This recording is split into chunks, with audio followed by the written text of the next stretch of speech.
All right, today I'm going to try to attempt to tie together all these concepts into this understanding of proportional that we have. So right now I have a table where I have x's and y's, three different groupings, and I want to make sure that I can find out whether it's proportional or not. To review, it is proportional if I divide each one of these x, y groupings and get the exact same thing. So I'm going to put them in the right order, which is y over x. I've talked about how that's the helicopter, that's the rise over the run. And I'm going to test it. 1.2 divided by 3 is 0.4. 2 divided by 5 is 0.4. 3.6 divided by 9 is 0.4. So 0.4 is equivalent every time, so that's going to be our unit rate. 0.4 is our unit rate, or I could write it as a fraction. That's 2/5 as a fraction.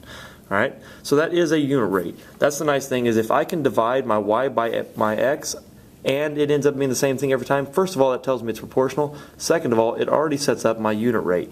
Well, that's great, and the nice thing about that is it helps me with my equation. Remember, our equation is going to be y equals mx, or a lot of times mathematicians put an a there or a k there according to what they put, but it doesn't really matter. This is telling us that this m right here is our unit rate. It's our slope, okay?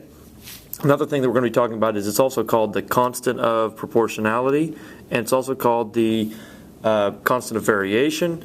It's also called, are you hearing this? We have a whole bunch of different things that we call that. It's also called the constant rate of change. So I'm just going to plug it in for the m. So I would actually have y equals 2/5 x. I'm going to use the fraction one. It tends to be a little bit easier when we go over here and graph it. Y equals 2/5 x.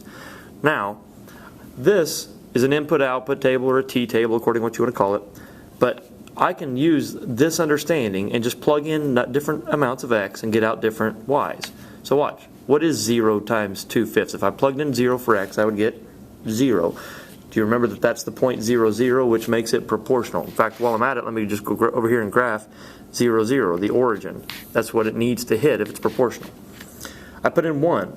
1 times 2/5 is, of course, 2/5. 2. 2 times 2/5 is 4/5. And I put in 7. 7 times 2/5 is 14/5. Or 2 and 4/5. I have all of these points. They're all difficult to graph. I don't like most of those except 0, 0. So I'm going to use a different understanding to go over and graph it real quickly, because we want to be able to put it as a graph. We know that to be a graph of a proportional line, it has to hit 0, 0, it has to be going in a positive fashion, and it has to be linear. If I remind myself that this 2/5 is not just the slope, it's not just the unit rate, it's not just the constant of proportionality, it is also the helicopter, the slope of this line, then I could just go from the point that I know at 0, 0 and go in a helicopter, since that's positive, up to, since it's positive, right 5. So watch me. I go up to, right 1, 2, 3, 4, 5. And I can do that again. From that point I can go up to, right 5. Connect those dots. Are they linear? Absolutely. Do they go through 0, 0? Yes, they do. Now, the unit rate point is also something that I want to be familiar with. And here's the thing about a unit rate. We know we're always comparing to 1. That means your unit rate point is where you are when you are at 1 on the x. And of course, from my graph, it's going to be difficult to tell where I'm at on the 1. But we already know the unit rate, because remember, that's another thing we called this thing. The unit rate is 2/5. So now we have it as a graph. We have it as a unit rate point. We know the unit rate because we divided y by x and it matched every time. We could use that to write an equation, and then we could put it in a t-table. So let me do a couple different looks, and I'll just do them a little bit quicker as I go now.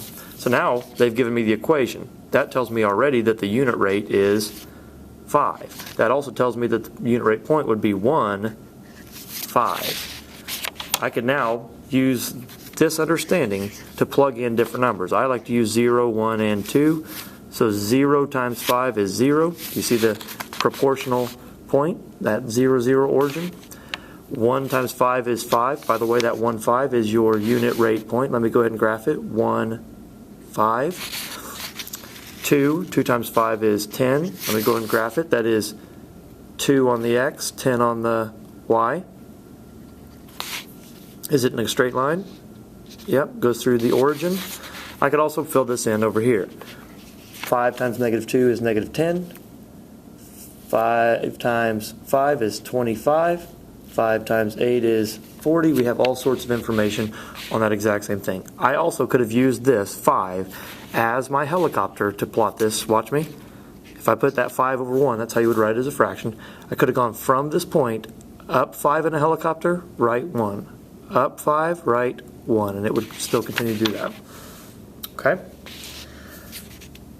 One last way I want to do it, I'm going to skip down here and do one last way, and that is from a graph. Does it go through 0, 0? Yes. Is it in a straight line? Yes. Does it go positive? Yes. So it is proportional. Well, I don't have any of the other information, so I'm going to have to use this. Knowing this is proportional, I'm going to have to find the slope, the rate of change. Remember, rate of change is the helicopter, so I need to be putting it in y over x. How far did it go up? We'll pick any 2 points. I'm going to say from this one to this one, it went up 1, 2, 3. So it went up 3, up is positive. And then it went right 1, 2, 3, 4, 5, 6, 7.